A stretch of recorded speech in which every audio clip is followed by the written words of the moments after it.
Hi guys, welcome back to my channel. Today's video is going to be a little bit of a Christmassy one, as you can tell by the Christmas tree and my Christmas jumper. Different books that you can buy the different readers in your life. So I've separated it by things like readers who have read everything, people who are new to reading, and then I've also separated it by different genres. So if you know their favourite genre, then these ones could be good ones to buy from that genre. So I think I'm going to start off with the genres. So starting off with romance. Now I've also separated these by romances that have maybe a bit of spice. Not any of these are like crazy spice, but if you don't want any spice in a book that you're going to give to someone, then obviously I completely understand that, especially if you're gifting to a younger person, or maybe you just like, I don't really want to give someone something in a scene that they might not be comfortable with in it. So in terms of ones that have a little bit of spice, I think Emily Henry is such a safe bet to go with, because I have never had a book of hers that I have not liked. She is a very widely loved romance author. She also has a film of this book coming out this year, so this might be quite a good one to go for. This is You and Me on Vacation, or in America, and I think now in the UK it is changed to People We Meet on Vacation. So I think you can only get it as People Will Be on Vacation now, which is a bit confusing, but she has a film coming out on Netflix of this book in January, so this might be a good one to get so that they could read it before the film comes out. And she does have a little bit of spice in her books. It's nothing crazy, but just to throw that out there. Emily Henry's books are romances, but they have quite a heavy subplot of usually something quite tragic that's happened to the character as well, so it's a little bit of literary fiction as well, which I think is a good mix to give someone, especially someone who you're not sure if they love more of fluffy romance or like a more deep romance. This is kind of a good mix of the two, so I'd really recommend this one. I'm not going to go too much into depth about what the books are about because we could be here all day. I'll just quickly go through the premise. So this is a best friends to lovers. They were best friends and they had a summer holiday every year together, but one year they kind of fall out of contact and then they don't go on holiday together for a few years until they try and rekindle their friendship on one more summer holiday.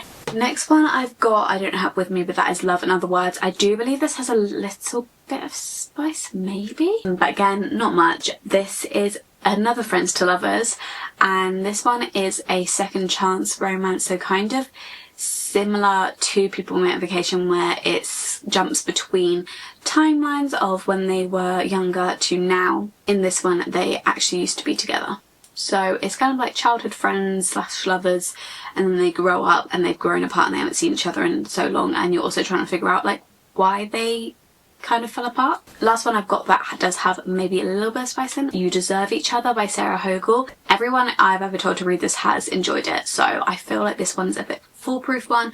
We basically follow two fiancés who have decidedly fallen out of love. The person who calls off the wedding has to pay the deposits and stuff, so they don't want to be the one to call off the wedding, so they are kind of being very childish and trying to like prank each other and annoy each other until the other one decides that they've actually had enough and calls off the wedding. Obviously they don't end up calling off the wedding, and it's kind of them falling back in love as well, and it's a very, very sweet romance. In terms of romances that are young adult or closed door, they are better than the movies. This one is a young adult one, and it's very good if you know someone who likes romance books and also loves a rom-com movie, because it combines the two together very seamlessly. Each chapter starts with a quote from a rom-com, and our main character absolutely loves rom-coms.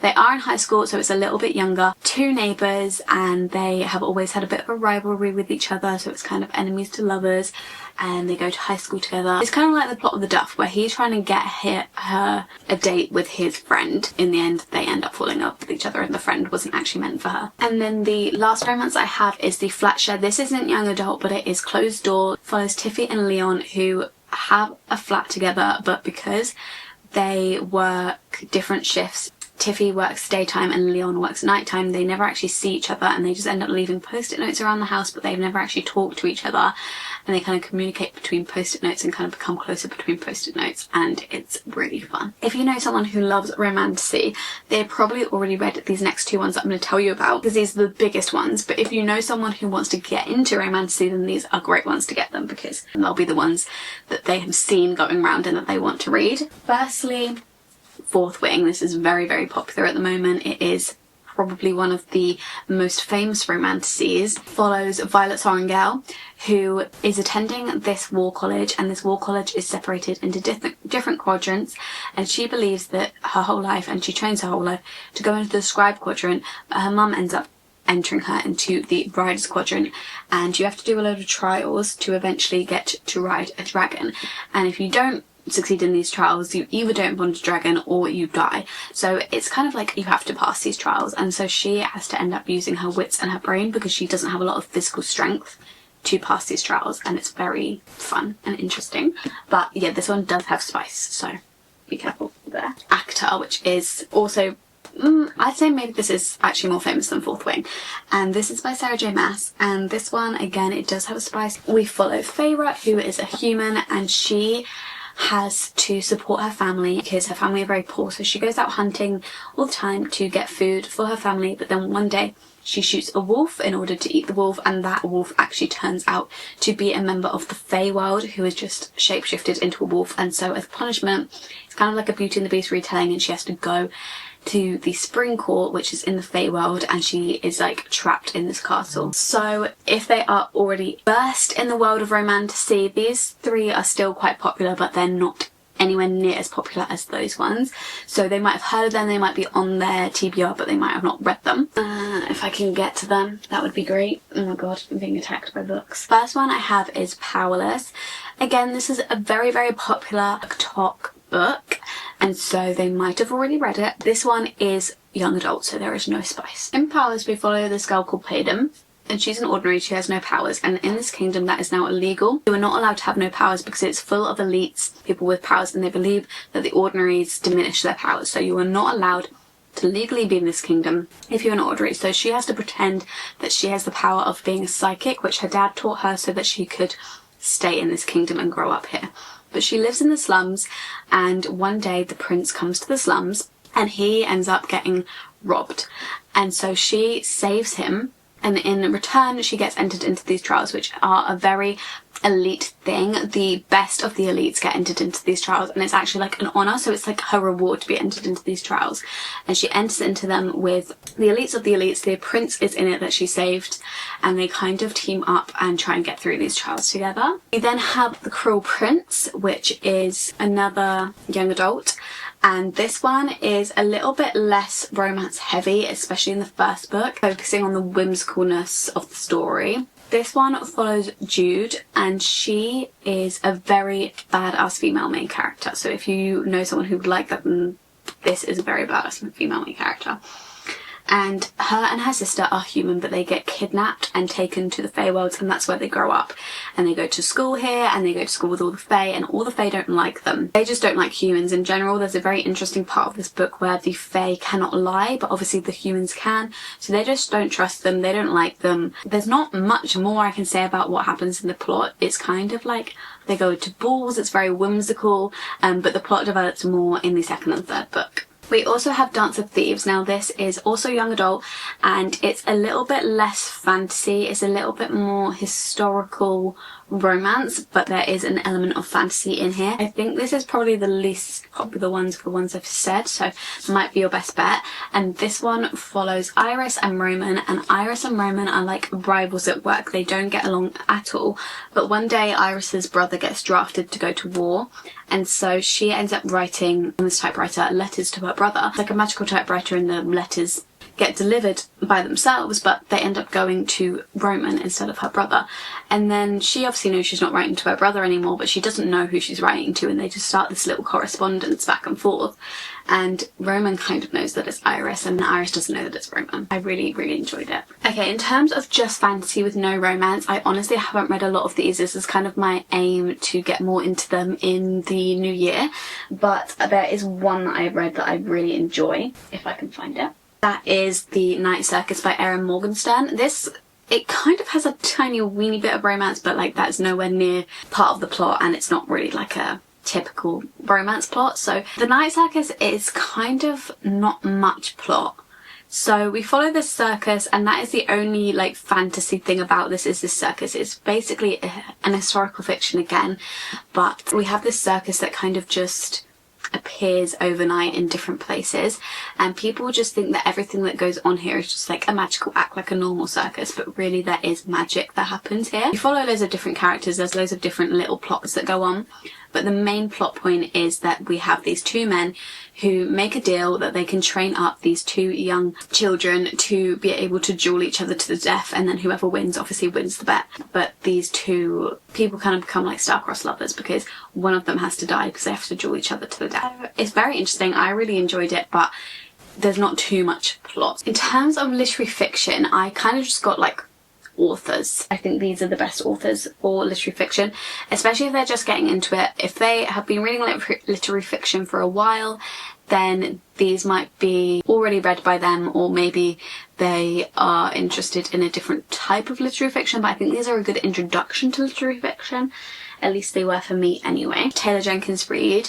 And for Taylor Jenkins Reid, I've got Carrie Soto Is Back. It's my favourite one, but she has so many. Her celebrity series is my favourite, which basically follows these celebrities which she makes up, but she kind of bases them on real people, tells stories about them, and they seem so real. So Carrie Soto Is Back is about a tennis player who goes into retirement, and she's like the female world record holder. Her world records gets beaten, and so she comes out of retirement to kind of take back her world record, and she gets faced with a lot of backlash of people being like, that's just you being petty, and people don't believe that she can do it because she's older now. People have never really liked her because they think that she's got an attitude, and she's kind of like, well, all the men in tennis behave the way that I behave, and that's fine for them.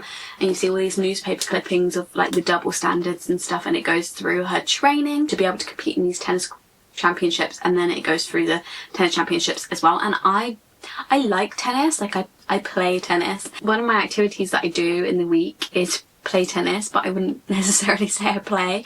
I probably hit 50% of the shots, but I do find it fun. You know, I don't mind watching a bit of tennis, but I'm not interested in tennis, you know what I mean? But I still was really interested in this book, and actually when I read this, I hadn't played tennis since high school, and I didn't really watch tennis either, so I was even less interested in tennis when I read this, and I still really enjoyed it. But she has many, so if you go look into all of them, and there might be one that suits the person better, but I love her books. Fredrik Backman. So he is a literary fiction author, and he has so many books. My favourite by him is probably Anxious People, which follows kind of a hostage situation of someone who didn't really mean to take people hostage, and then everyone in the hostage situation, including the person that's taken them hostage, kind of forms a little bit of a friendship, and we kind of reveal different things about the different people's lives. It's very funny and interesting. This series is Beartown. This is the third one in Beartown. I don't know where my first one's gone. Beartown is a little bit more emotional, a little bit less silly. It deals with very heavy topics, so I would look up the trigger warnings before you purchase this for someone. Beartown is just a very small place. It doesn't have a lot going for it. The only thing it's known for is its hockey, and that's the only thing that brings in visitors. It's the only thing that brings them in money. And so they are very protective over it, but one day something tragic happens with one of the main hockey players, and he does something very terrible, and it kind of divides the town because the hockey team then lose because he is not allowed to play. And some people are very angry at that because they think that hockey is more important than anything else, and it kind of separates the town, and you get loads of different perspectives of all these different people in the town, and they've all been affected by this hockey team in some different way. It doesn't sound too interesting, but Fredrik Backman's writing is so amazing. He could literally write about anything and it would be amazing. I don't actually understand how he writes like he does. I can't even explain how he writes. And then another one is Gabrielle Zevin. This one was a massive book a couple years ago, and that is Tomorrow and Tomorrow and Tomorrow. If they were really into literary fiction a couple years ago, then they may have already read it. If it's a newer thing that they enjoy, then this one could be a good one to get them. So this one follows Sadie and Sam. They become like best friends in uni, and they decide to set up a little gaming company together, and it basically follows them setting up this company, and it follows them from when they're in uni to when they're like retiring, like all the tragic things that happen. And it's a very emotional book, and it kind of just not much plot and just follows the characters, but I really enjoyed it. But for a lesser known one by Gabrielle Zevin, we have Story Life of AJ Fickery. This basically follows this man who owns a bookshop. He kind of feels like he has not much going for him in life, and then one day a baby gets left outside his bookshop, and he has to look after the baby, and it kind of follows their life as he takes in that baby and the baby grows up and he learns so much about himself, and it's very emotional. Again, it's more about the characters, but this one's a lot shorter and it's got massive writing, so it's a little bit less intimidating than this one. Okay, the last genre I have is thrillers. So in terms of thrillers, I have Rock Paper Scissors by Alice Feeney, which is my all-time favourite thriller. It is a quite popular, it's not crazy popular. I know a lot of people that haven't read it who have read a lot of thrillers, so I think it could be quite a safe bet. This one basically follows a couple who were really happily married and now they seem to not be so happily married, and they go on a little trip to Scotland and get snowed in, and a lot of the creepy things keep happening, and you kind of unveil why they're not so happy in their relationship anymore and what is happening with this place that they're staying in and why it's so creepy. And the twists and turns in this are amazing. If you know someone who loves a twisty turny book, then that one is good. In terms of two thrillers that have films coming out in the next year, that is The Housemaid and Verity. So that could be good to get them because then they can read them before the film comes out. It isn't my favourite book in the world, but I think it would translate better on screen. I didn't really personally enjoy it that much as a book, but I do appreciate that it is a good plot. In terms of more young adult ones, we have The Girl's Guide to Murder, which is a young adult trilogy. Follows Pip, and she kind of doesn't believe that the murder that happened in her town was actually done by this boy, so as her like college project she kind of figures out the murder. That's by Holly Jackson. And then also by Holly Jackson, which I think is quite good as well, is Five Survive. This is a much lesser known one. A Good Girl's Guide to Murder literally has a Netflix series, so they may have already read it if they enjoy a YA mystery thriller. And this one is a bit more of a thriller because they go on a little trip together in this RV, and the RV breaks down, and then they start getting this sniper try and shoot them. The sniper knows that one of the people on the RV has a secret and they want them to tell it to the group, otherwise they shoot. So it's kind of scary, but it's a really good one. And then in terms of someone who you think has read everything, who you've watched the whole video and you're like, I feel like they've probably read every single one of these books, they have read a lot of books, then I went through my Goodreads and found the 3 that I think are the best of the ones that are the least shelved, if that makes any sense. So the least read books on my Goodreads, but I tried to pick ones out that were still good. So some of them are a little further down on the list, so they might be a little bit more popular, but this one is actually one of the least read books on my Goodreads, which I think is crazy because I absolutely love this book, and that is Rewitched by Lucy Jane Wood. She also has another one which is called Uncharmed, and these are cozy witchy fantasies.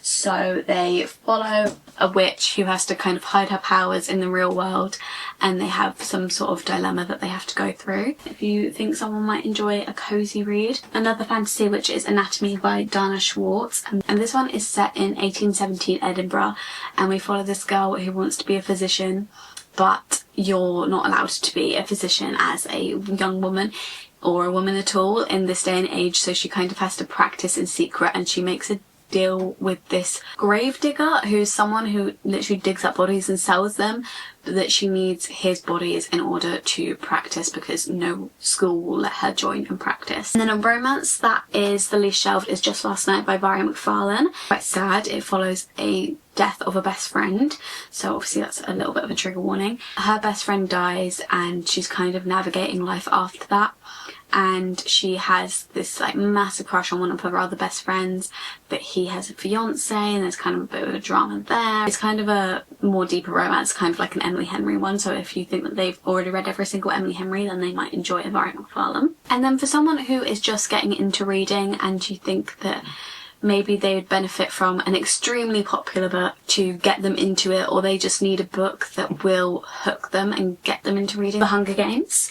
This one is obviously young adult, but it's a very cult classic and they will have definitely heard of it. The original 3, and then I love Songbirds and Snakes and Sunrise on the Reaping. If they've watched the films as well, it'll be very easy to understand. They're very easy to read. I think that they're really good books. Even if you've watched the films, I think they go into a lot more detail than the films. So especially if they love The Hunger Games, this could be a really good one to go for. Then I've got The Hobbit. So they could start The Lord of the Rings if you think that could be something that they're interested in. But even if they're not interested in starting The Lord of the Rings, even if you think that might be a bit much for them, The Hobbit is a lot easier of a read than The Lord of the Rings. And I personally didn't really enjoy reading The Lord of the Rings that much, But I tell you what I did enjoy, and that is The Hobbit. That's obviously very, very well known. So those are two that I would recommend in terms of well-known books. But if they want something that they haven't watched on the big screen, I would recommend a Taylor Jenkins Reid book. Again, any of these ones. If they think that they might like a bit of Emily Henry book, because this mixes romance with literary fiction, so they can kind of see if they like the romance side of it or the literary fiction side of it. I also think The Invisible Life of Addie LaRue would be a really good one, because kind of like a fantasy, but it's quite an easy concept to get your head around.